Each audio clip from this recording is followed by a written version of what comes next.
So look, I think the truth must come out, how the exporters have treated these farmers who are now moving away from exporters to agro-marketing authority. So I think let's talk it out, let's press it out. And what is the real issue about agro-marketing, collecting produce from interior and maritime, where these exporters are refusing to go and collect, despite my writing to them and inviting them to come and join us, to go and sign up with these people in the interior, maritime, and collect produce. They're saying, no, you give us money, then we'll go. So look, let's talk it out. That's why I'm here. So today is a Fiji Farmers Forum organized here at South Sea Orchids, and we have members of farmer organizations from around Fiji coming in to represent their farmers. And the idea is basically to come in, convene, network, and learn from each other, but also learn about the effects of COVID on our sector, and provide a space where everyone can talk and take things forward. The first Fiji Farmers Forum was organized in 2017, and at that time it was the Assistant Minister who graced the event. 2020, we were privileged and blessed to have the Honorable Dr. Reddy come in person and actually address the farmers at our forum today.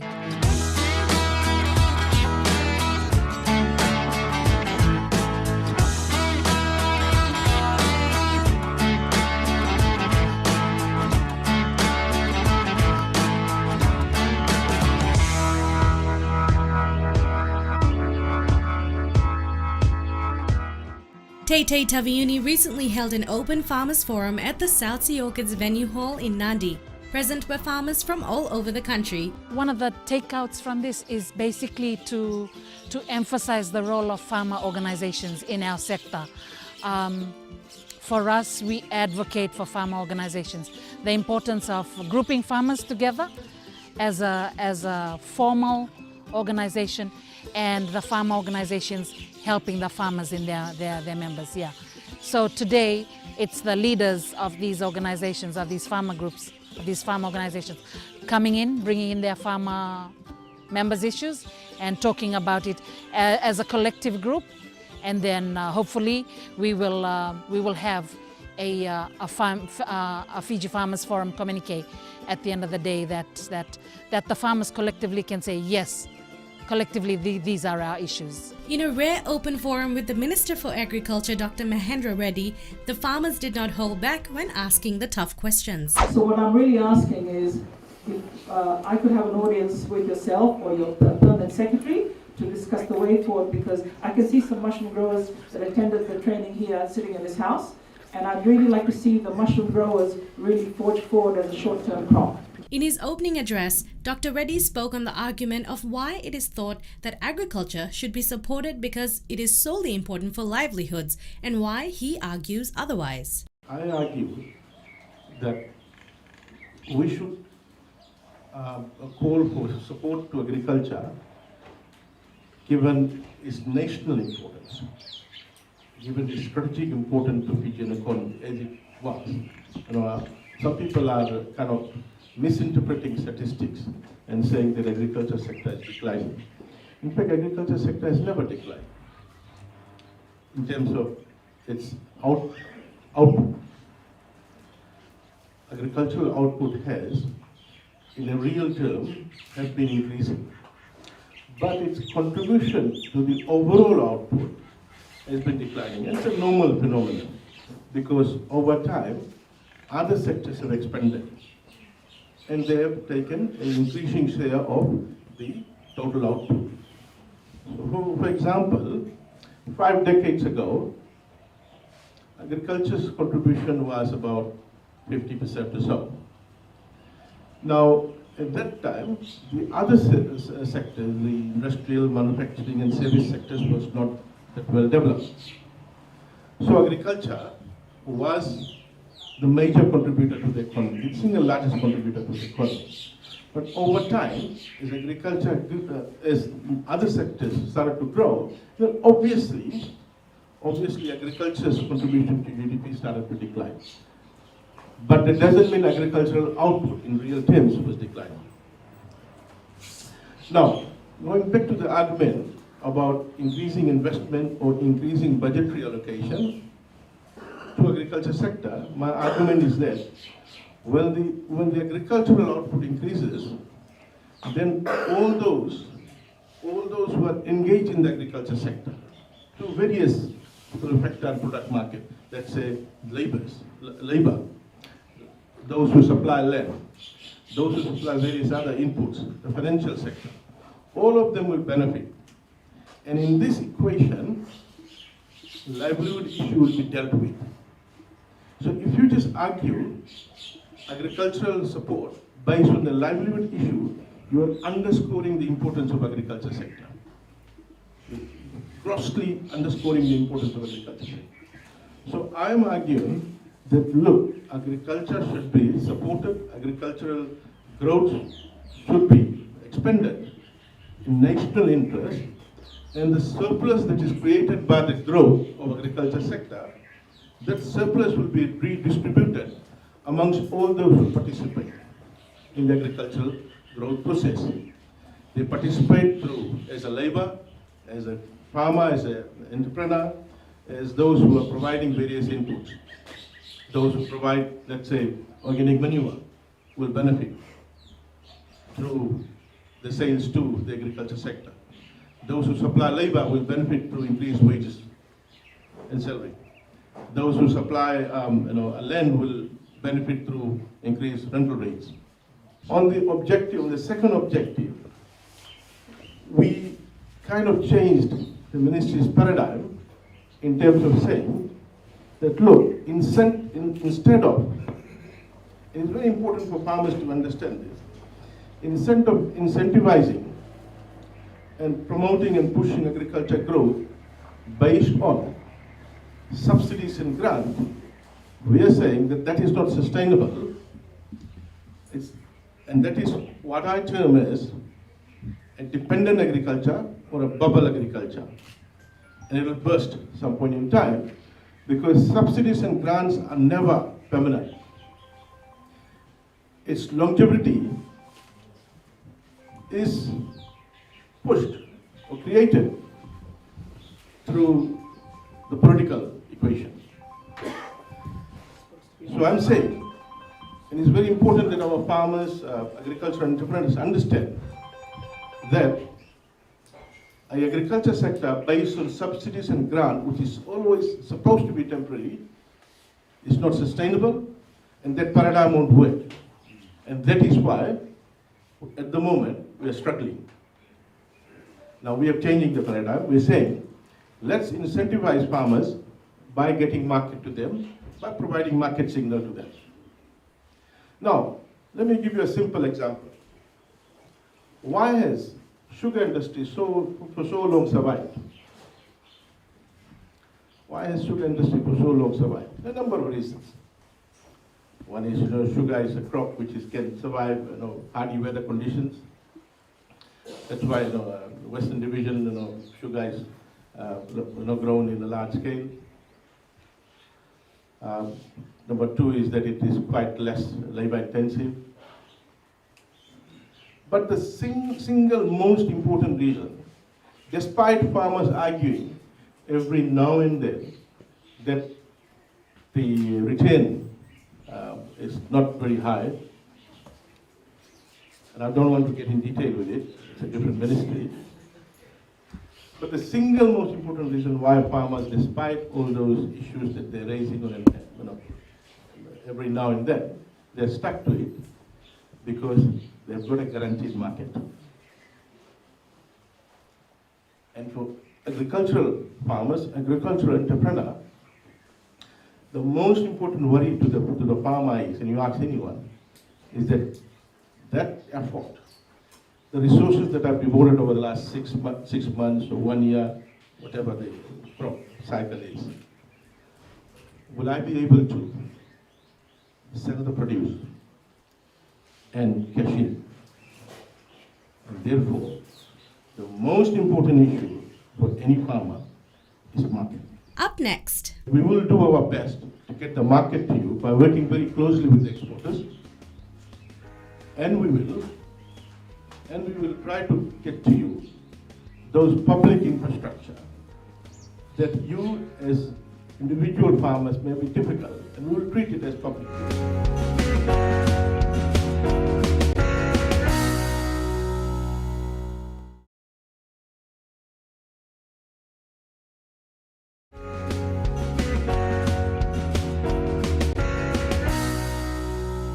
I'm very thankful, and I think it's very timely that we can come together as farmer organizations, as public sector development partners, to talk about COVID-19 and agriculture, and especially seizing opportunities. And we are so grateful to have such support from our Ministry of Agriculture, but also from the farm organizations. Some of you traveled from far away, from Taveuni, from Bonolevu, to come and to be a part of it. And I just want to assure you that the forum is meant to give you also an opportunity to share your views and to share the issues that you're facing, but all together collectively with a focus on what are the opportunities, what are the actions we can take to support our farmers.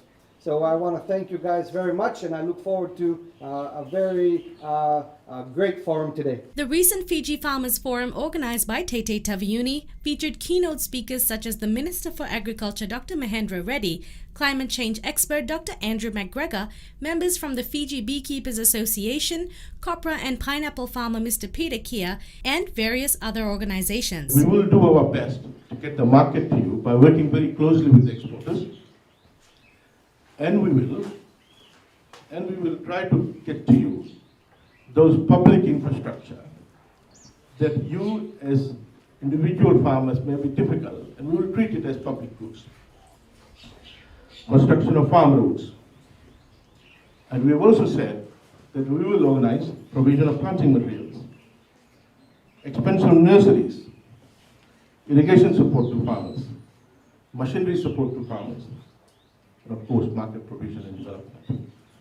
So, ladies and gentlemen, over the last 18 months, we have moved on with this paradigm, and we have seen the results which I'm going to shed some light on the output side.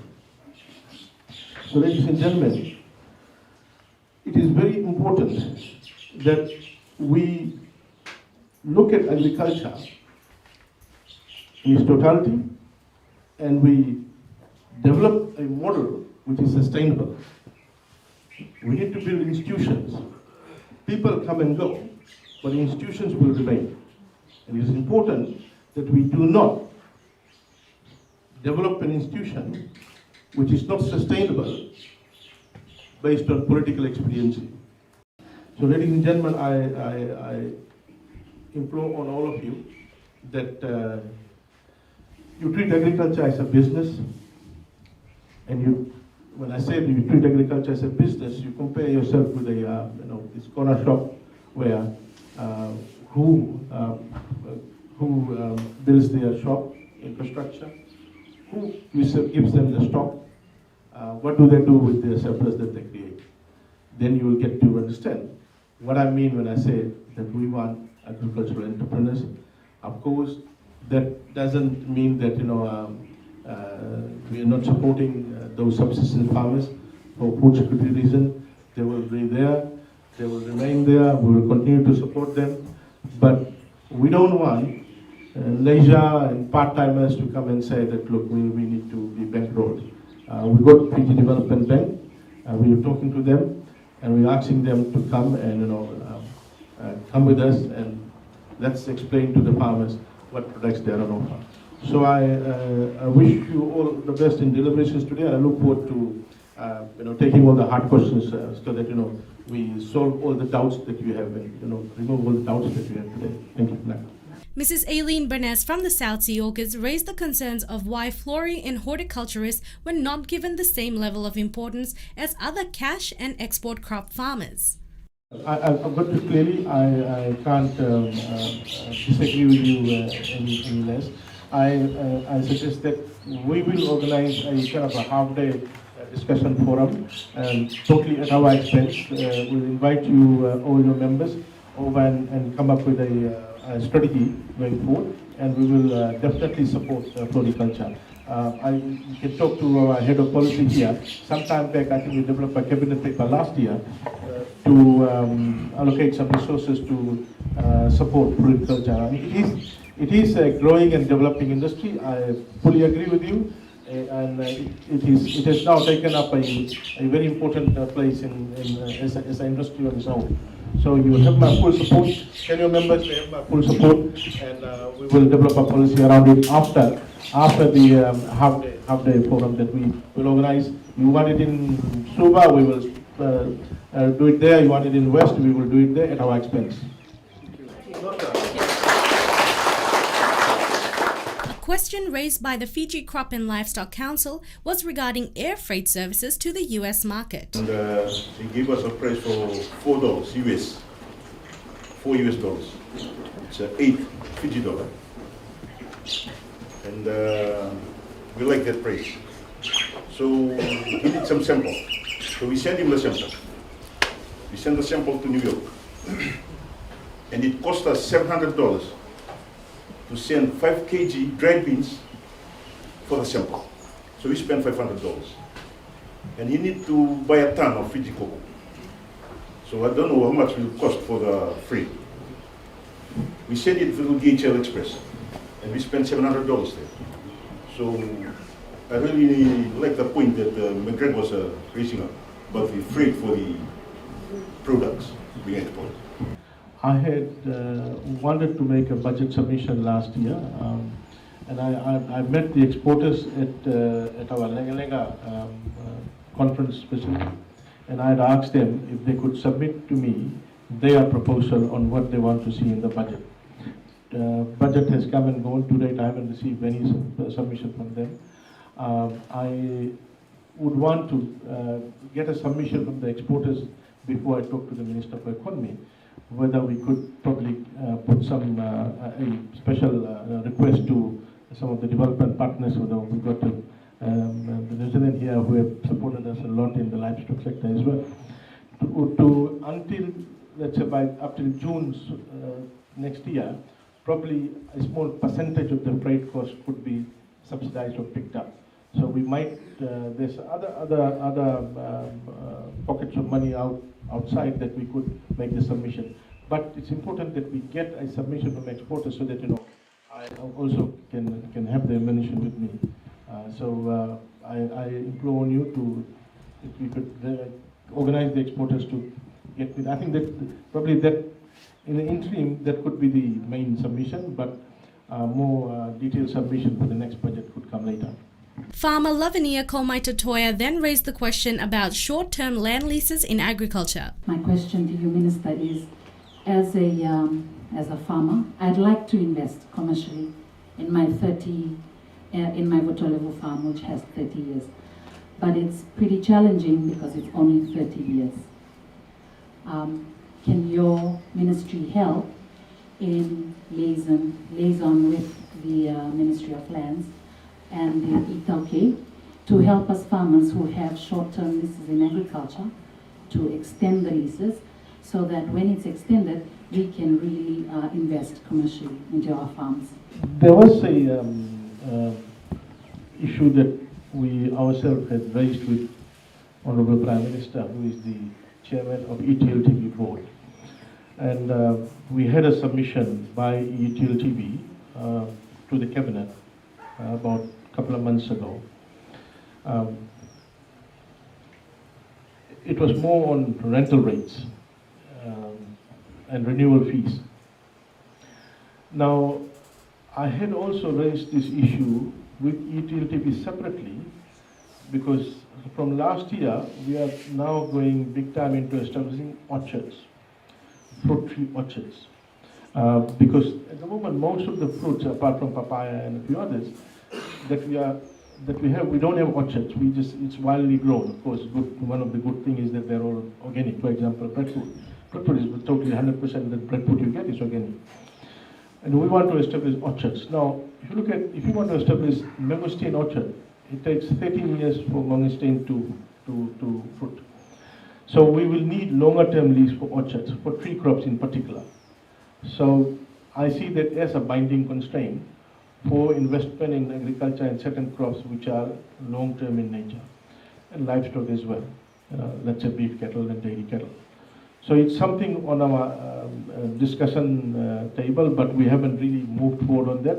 I suggest that in this forum, once we come out with resolutions, that should be one of those, because I can use that as well. While I'm taking your concern raised now, but I also suggest that it comes out as a resolution of this forum.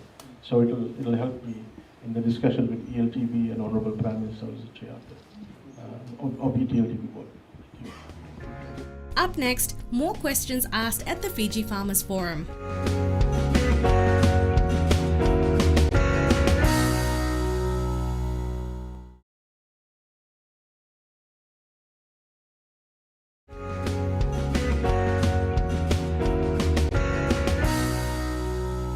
In an open Q&A with farmers from around the country at the recently held Fiji Farmers Forum, Minister for Agriculture Dr. Mahendra Reddy gracefully facilitated an honest discussion with the farmers, taking on board their concerns and queries.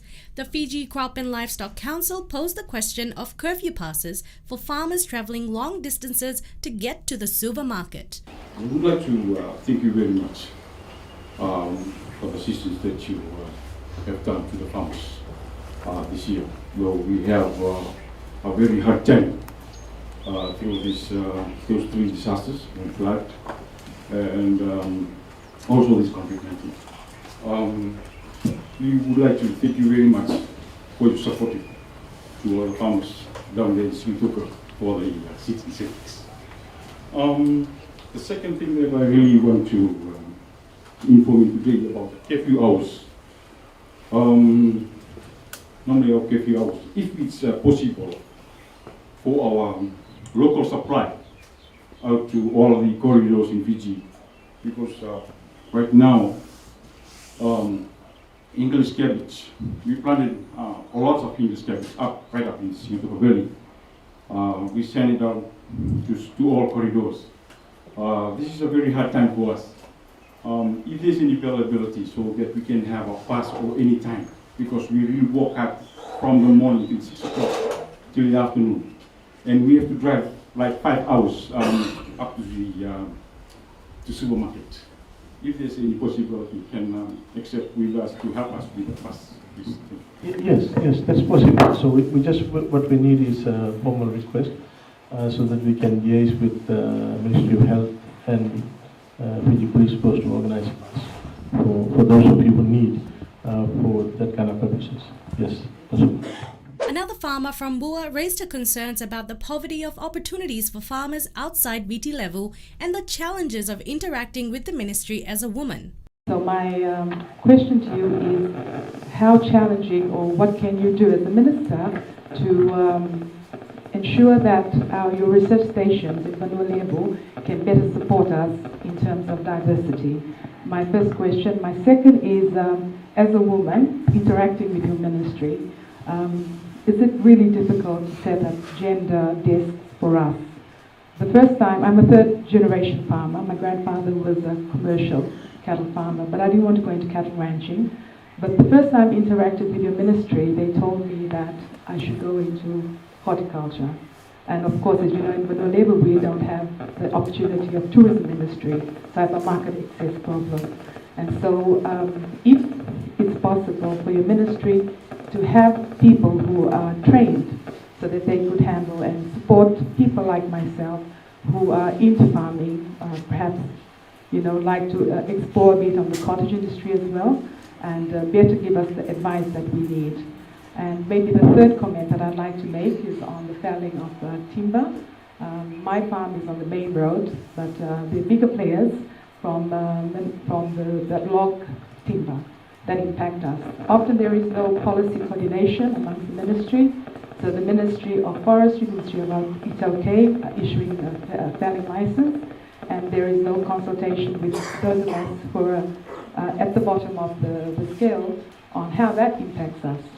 So if they fell up on the hills, then it impacts the rivers, it impacts those of us that rely on that river. And my tribe actually has a catchment for the Fiji Water Authority that also impacts the water levels that go into the catchment. So is it possible to have all the ministries coordinating even when it comes to the issuing of logging license? Thank you. Okay, the three questions. Let me answer the last one first. Whenever a logging license is given, the logging company needs to do an environmental impact assessment.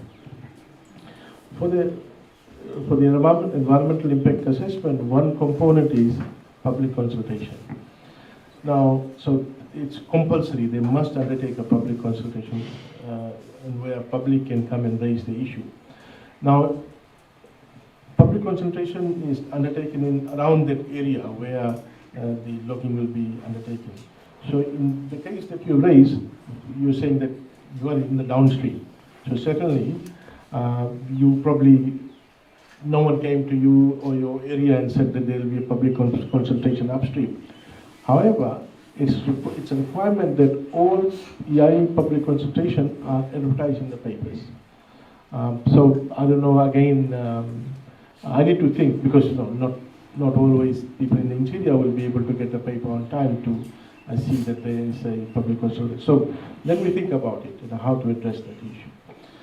On the second issue that you raised, again, I need to think, I need to discuss with my team, policy team, and get back to you, because it's something that we haven't thought of, to be honest. Establishing a gender desk and having them trained and skilled to deal with probably some specific issues about also how we respond to. Sometimes our own officers, I agree, probably think that certain areas of farming can only be done by a particular gender. So I think we need to get out of that mindset as well. So we will discuss, we will have a discussion and probably think about it. On the first one, when was the last time you went to the nearest agriculture extension office? 7 months ago. I think that's where you missed out. About in February, March, April, we made the announcement of the two programs. One is the backyard gardening program, where I think we had 2 cycles over 2 months that you go and pick up the seed at no cost to you, all urban and peri-urban households, and do backyard gardening. The second one was farm response package, where you go and ask for planting material, whether it's suckers or cutting or dry seeds. And then about 3 weeks ago, we opened 1st of September, the second round, where you can go to the nearest extension office and say, you want Tausala suckers for 2 acres, planting material. We will give it to you at no cost to you. You don't have to come to here or Mombasa office or anywhere. Or you want yellow cassava cutting for 5 acres, at no cost to you. We will deliver it to your farm. Again, for dry seeds, we may be able to give you within the same day or couple of days. For cutting and suckers, you need to place the order and we'll organize it. We buy it. We don't carry with us. So things have changed. You can watch the rest of our Fiji Farmers Forum coverage through our YouTube channel. We'll see you next week.